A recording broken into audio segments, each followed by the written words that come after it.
15장의 말씀 속에서의 주제는 뭘까라고 우리가 본문을 묵상해 보면 사랑이다, 그렇게 표현할 수 있습니다. 사랑에 대해서 말씀하시기 위해서 우리가 1절 말씀해 보면 대단원에 하나님 아버지는 농부시고 나는 나무고 너희는 가지다, 이 말씀을 한 거죠. 자, 무슨 뜻입니까? 불가분의 관계라는 뜻입니다. 뗄래야 뗄 수 없는 관계죠. 부자 간에 모녀 간에 뗄래야 뗄 수 없는 관계입니다. 내가 부정하려고 해도 부정할 수 없어요. 왜 부정할 수 없습니까? 피가 흐르고 있기 때문에 그렇죠. 하나님께서 허락하신, 유전적으로 우리에게 허락하여 주신 그 복된 피가 계속 흐르고 있습니다. 그래서 피를 통해서 죄도 들어오고, 피를 통해서 하나님의 은혜도 들어오고, 피를 통해서 이 모든 것들이 우리 안에 진행되는 것이죠. 자, 피를 통한다는 의미가 무엇입니까? 하나님께로부터 은혜의 선물을 받았고, 결국은 불가분의 관계 속에서 사실 우리 자신들은 우리 것이 아니라 하나님께로부터 왔다는 사실을 말씀해 주시는 거 아니겠습니까? 예수님께서 이 땅에 오셨는데 이유는 한 가지라고 본문에 말씀하고 있죠. 너희는 나와 친구의 관계다 그랬습니다. 그래서 친구는 친구를 위해서 목숨을 버리는 거야, 이런 가르침을 주시면서 정작 가장 절친한, 뗄래야 뗄 수 없는 친구, 예수님이 나의 친구가 되시고 우리의 친구가 되셨는데, 친구라는 그 모범적인 증명을 십자가상에 못 박혀 죽으심으로써 우리에게 은혜로 허락하여 주셨죠. 그래서 오늘 본문에 보세요. 사랑을 말씀하시면서 12절과 13절에 보면, 12절 같이 읽습니다. 시작. 내 계명은 곧 내가 너희를 사랑한 것 같이 너희도 서로 사랑하는 이것이니라. 사람이 친구를 위하여 자기 목숨을 버리면 이보다 더 큰 사랑이 없나니. 너희와 나 사이의 관계는 절친한 친구다 하면서, 뗄래야 뗄 수 없는 사랑의 관계라고 하면서 친구가 무엇인지 가르쳐 주시려고 하시면서 그 친구를 위해서 목숨까지도 버리는 것이다. 여러분, 예수님께서 주신 말씀처럼 우리는 그렇게 다 살지 못합니다. 그러나 주님 뜻대로 살려고 늘 마음의 소원을 품고, 우리 스스로의 힘으로는 안 되지만 성령이 임하면 하나님의 그 거룩한 속성과 품성과 그 은혜와 그 뜻을 본받아서 나도 모르는 사이에 저절로 되어지는 겁니다. 그래서 믿음은 강제적인 것이 아닙니다. 믿음은 인격적인 것입니다. 믿음은 하나님의 은혜로 선물을 주셔서 마치 물이 위에서부터 아래로 흐르듯이 우리의 속심령의 정수리에서부터 발끝까지 우리 육체와 영혼 속에 줄줄 흘러 내려가는 것이죠. 그래서 이 물이 흘러가면 성령 안에 이것이 위에서부터 우리 속심령 속으로 영통하게 되면 나도 모르는 사이에 아버지의 뜻대로 살게 되고 아버지께 영광을 돌리며 모범적인 삶이 자발생적으로 자원하는 심령으로 성령의 교통하심으로 나타나는 것이죠. 그래서 2000년 전 오순절날 마곡 다락방에 모였던 성도들 500여 사람들이 부활의 소식을 듣고 예수님과 동고동락하는 듯 했지만 정작 시험이 오고 환란이 오고, 무슨 시험입니까? 마음에 엄청난 갈등이 와요. 똑같이 주님의 말씀을 들었지만 다 제자는 아닙니다. 똑같이 주님의 말씀과 은혜를 받은 것 같지만 다 주의 자녀는 아닌 듯 보여요. 왜 그렇습니까? 그 당시 그 시절에 따라 믿음의 결단적인 행보가 좌지우지 될 수 있기 때문이죠. 좌지우지 된다는 것은 선택의 자유적인 의지가 발동하지만 인격적으로 성령 안에서 그것을 순응하고 쫓아갈 만한 믿음이 있는 사람이 있는가 하면, 어떤 사람은 전화를 다 준다고 해도 이 속에서 믿음이 발동되지 않고 마음이 움직여지지 않고, 어떤 때는 답답하고 컬컬하고 그래서 세상을 왜 사는지도 모르고 어떻게 살아야 될지 그 방법도 모르는 거죠. 당연한 것입니다. 왜 그런가요? 이 모든 믿음의 역사와 역동적인 활동적 은혜는 주님께로부터 내려와서 우리의 속이 움직여지는 것입니다. 2절 말씀해 보세요. 물은 내게 붙어 있어 열매를 맺지 아니하는 가지는 아버지께서 그것을 제거해 버리시고 물을 열매를 맺는 가지는 더 열매를 맺게 하려 하여 그것을 깨끗하게 하시느니라. 너희는 내가 일러준 말로 이미 깨끗하여졌으니. 자, 깨끗하다는 것, 열매를 맺는다는 것, 가지가 나무에 붙어 있다는 것, 여러분 관계를 의미합니다. 예수님께서 허리에 수건을 차시고 제자들을 모시고 일일이 제자들의 발을 씻기시기 위해서 일을 진행하시기 시작했습니다. 제자들은 여느 때와 다른 예수님의 모습에 깜짝 놀랐습니다. 그래서 베드로가 앞장서서 아니 주님 뭐 하시는 거예요? 저희가 해야 될 일을 왜 주님이 거꾸로 하십니까요? 안 됩니다. 이것은 도무지 있을 수 없는 것이라고 항변하듯 거부하니까 내가 너희를 시키지 않으면 너희는 나와 상관없다.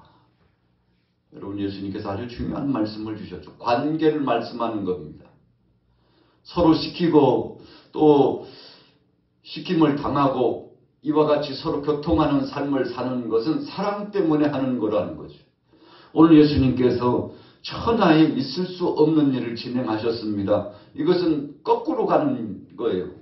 반대적인 개념입니다. 상식 이상의 것입니다. 세상 사람들이 살아가는 그 삶의 방식과는 전혀 다른 상이한 것입니다. 그런데 예수님 말씀합니다. 너희가 이것을 바꾸지 않으면 내 제자가 아니다. 너희와 나는 상관없는 자라고 말씀합니다. 여러분 그래서 이 세상을 살아갈 때는 사람들이 사랑을 갈구하지만 사실인즉슨 우리 자신 스스로 먼저 사랑을 실천하기가 쉽지 않습니다. 이유가 뭡니까? 영적으로 세상이 칠흑같이 어두워지고 있기 때문에 그래요. 그래서 디모데서의 말씀에 말세의 징조를 말씀으로 주실 때 첫 번째 말세가 되면 사랑이 식어지리라 그랬어요. 여러분 그래서 오늘 15장 말씀은 사랑에 대해서 계속 말씀하시고 관계에 대해서 말씀하는데 하나님과 예수님과 우리 사이에는 사랑의 실천적인 교통의 관계라는 것을 말씀하고 있는데 우리가 감히 어떻게 하나님의 사랑을 쫓아갈 수 있겠습니까? 하나님의 사랑은 아가페 사랑이에요. 무조건적인 사랑. 우리가 한 7번 하면 되잖아요. 예수님. 용서 많이 하는 거죠. 무슨 소리냐?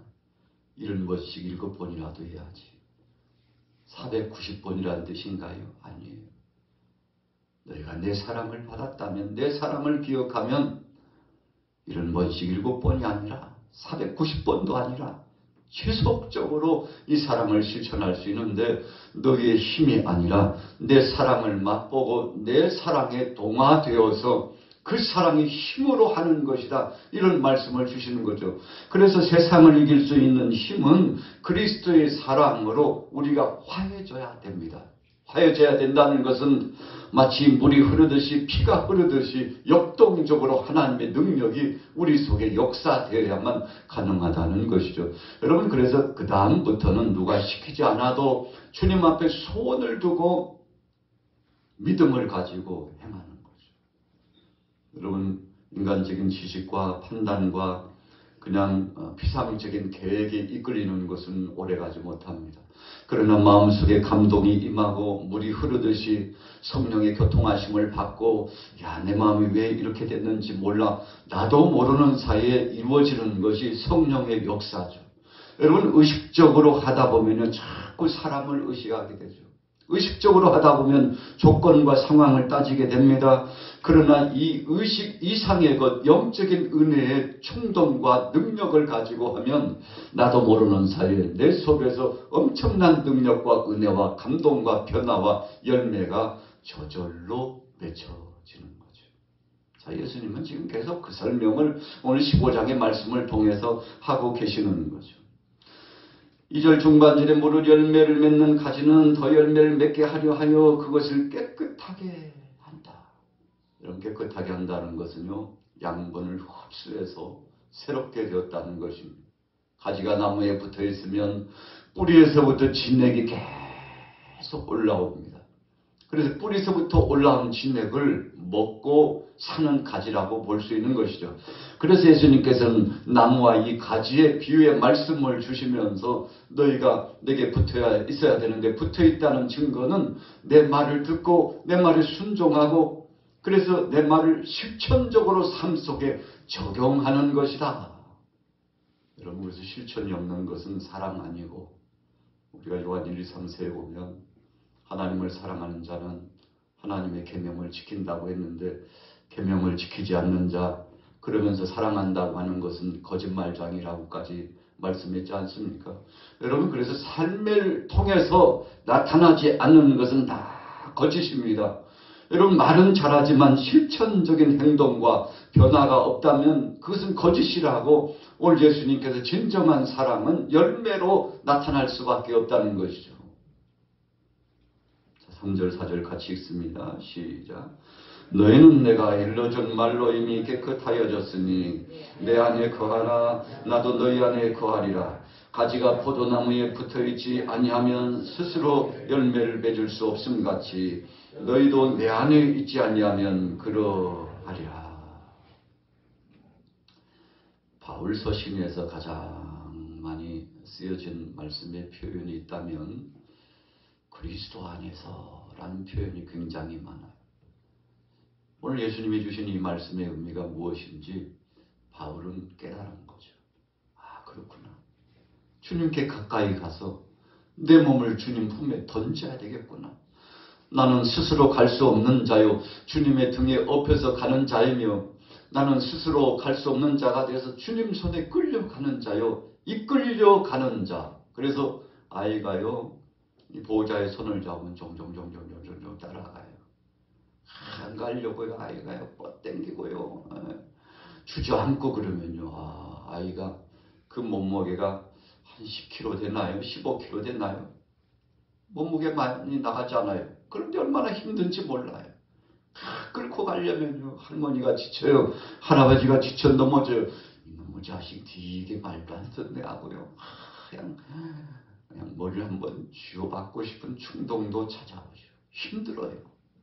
그런데 아이가 할머니, 할아버지, 어머니, 아버지를 손을 얹기만 한 것처럼 그냥 종종종종 걸어 따라오면 빨리 걸어가시면 빨리 걸어오고 천천히 가면 천천히 가고 보조에 맞춰서 손을 턱 얹고서 함께 가면 얼마나 쉬운지 몰라요. 어떤 때는 아이가 나와 함께 가고 있는지 그렇지 않은지 눈으로 확인해 볼 만큼 이 보조 함께하는 발걸음이 맞으면 그렇다는 것입니다. 여러분, 함께 동행한다는 것은 어려운 문제가 아닙니다. 쉬운 거예요. 주님도 기뻐하시고 우리 자신도 마음속에서 역동적인 기쁨이 솟아나와요. 그래서 오늘 본문 말씀 속에 기쁨이 충만한데 하늘의 신령한 기쁨이 충만하다고 했는데 그 이유는 무엇입니까? 우리가 늘 주님의 말씀을 묵상하고 그 말씀을 마음속으로 아멘 아멘 하면서 마치 음식을 먹듯이 소화작용을 일으키고 그래서 우리 속심령 속에 육체와 영혼이 새롭게 되는데 여러분, 말씀을 먹어야 깨끗하게 됩니다. 우리 속에 있는 쓴뿌리가 싹 빠져나가요. 주님의 생명된 말씀이 성령 안에서 우리 속에 함께 역사하기 시작하면 나도 모르는 사이에 시원한 얼음 냉수를 마신 것처럼 마음이 상쾌해오고 말할 수 없는 주님의 권능과 능력이 우리 속에서 나타난다고 오늘 15장에 그런 내용이 함축되어 있습니다. 자, 6절에 보세요. 사람이 내 안에 거하지 아니하면 가지처럼 밖에 버려져 마르나니 사람들이 그것을 모아다가 불에 던져 사르느니라. 너희가 내 안에 거하고 내 말이 너희 안에 거하면 무엇이든지 원하는 대로 구하라. 그리하면 이루리라. 여러분, 우리가 특별 새벽 기도회를 선포하고 이렇게 함께 예배자로 예배당에 나오고 또 참여할 수 없는 분들은 인터넷 방송을 통해서 지금 함께 하면서 심혈을 기울이고 여러분 집중을 하면서 하나님 앞에 함께 은혜를 체험하고 있습니다만 참 기묘한 시간이죠. 감사한 것입니다. 그런데 이렇게 하는 이유가 무엇입니까? 가지처럼 밖에 버려져 마르지 않기 위해서 꽉 붙어있는 거죠. 아직은 그럴 시즌은 아니죠. 이제 한 두어 달 있다 보면요, 모내기도 하게 되고 논에 가서 모도 심고, 그래서 농사 짓는 맛이 이런 것이구나. 논에다가 모를 심어놓고 나면 푸릇푸릇하게 온 논이요. 조금 더 있으면 아주 검게 됩니다. 그러다가 이제 시간과 때가 되면 누래져 가지고 열매를 맺혀지는데 얼마나 기분이 좋은지 몰라요. 몇 달 지나지 않아서 열매를 맺는 그 과정을 보면 참 감사하죠. 왜 그렇게 된 겁니까? 여러분, 모판에서 옮겨가지고 땅에 다 심겨줘서요. 이 뿌리에서부터 양분을 흡수해요. 그래서 농사를 잘 짓는 사람은 적당하게 미끄럼도 주고 필요하다면 비료도 이렇게 주고 병충해도 막아주지 않습니까? 이런 것들이 다 무엇인가요? 뗄래야 뗄 수 없는 불가분의 관계예요. 그래서 오늘 예수님께서 하나님은 농부, 나는 나무, 너희는 가지. 무슨 말인지 알겠어? 떨어져서는 못 산다는 뜻이야. 여러분, 논에 밭에 가면 농부의 손길 안 가는 곳이 없어요. 이 손길 안 가면 말라 비틀어져 죽습니다.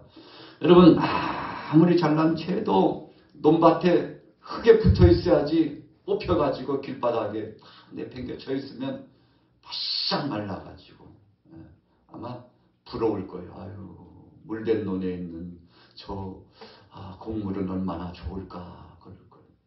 여러분, 우리가 세상 사람들을 보면서 이 세상을 살아가면서 부러울 때가 뭡니까? 형통의 복을 누리는 자를 보면 부럽죠. 자, 영적인 말씀을 드리는 겁니다. 우리가 겉으로는 잘 표현하지 않지만 영적으로 주님의 은혜를 경험하고 능력을 경험하는 사람을 보면 부럽잖아요. 여러분, 이것은 영적인 갈망입니다. 좋은 것입니다. 선한 욕심을 갖고서 주님 앞에 사모하는 것이라는 뜻입니다. 그래서 오늘 예수님께서 너희도 내 안에 거하기만 하면 이런 열매를 맺는데 걱정하지 마. 저절로 맺는 거야. 저절로 맺는 거라고. 여러분, 저절로 맺혀진다는 거 생각나시나요? 우리 어머니들은 너무나 잘 아시죠. 아이에게 젖을 주려고 하는데 젖이 나지 않으면 얼마나 마음이 아픕니까? 음식을 먹어도 안 될 때가 있어요. 그런데 언제부터인가 몸이 회복되고 강건해지면 아이가 어머니의 젖을 먹고 무럭무럭 자라면 뭐 천하에 억만금을 주어도 그것하고 바꿀 수 없는 기쁨이 충천하지 않습니까? 오늘 예수님께서 사랑하는 제자들을 보면서 너희가 나와 함께하면서 저절로 좀 열매 맺는 자가 되기를 원하는데 어떤 제자는 물질을 탐하고 어떤 제자는 정치를 명예를 탐하고 어떤 제자는 세상에 가져 나온 재물 때문에 걱정하고 한 부자 청년처럼 어떻게 해야 영생을 얻겠습니까? 계명 지켜야지. 계명 다 지켰다니까요. 그러면 사랑을 실천해야지. 계명을 지킨 증거는 사랑이야. 그거 다 팔아가지고 가난한 자들에 주고 나를 따라 그랬더니 근심과 걱정했다고 그랬어요. 계명을 지켰다고 했는데 실천적인 삶이 없었다는 것을 예수님께서 지적한 거죠. 삶의 실천이 없으면 나와 상관없지. 여러분, 그래서 주님이 주여 한다고 다 내 제자 아니고 나와 동행자 아니고 다 천국에 가는 거 아니야.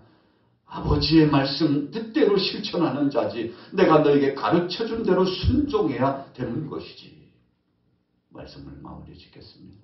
오늘 본문의 말씀은 키워드 몇 가지가 있습니다. 첫째는 관계입니다.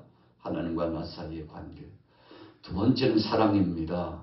하나님께로부터 먼저 받은 그 사랑을 기억하고 감사하면 우리 속에서 사랑이 발동되는 것이지, 여러분, 억지 사랑은 역사를 이루지 못하는 것이죠. 그리고 무슨 말씀입니까? 소원을 품고 나가면 주님은 결단코 내버려 두지 않고 믿음대로 사는 사람들에게 풍성한 열매를 주신다고 했으니 오늘 이 새벽에 참여하신 여러분들에게 주님 안에 거하심으로 주님 뜻대로 순응하심으로 소원을 품고 나가셔서 큰 열매 맺게 되시기를 예수님의 이름으로 축원합니다.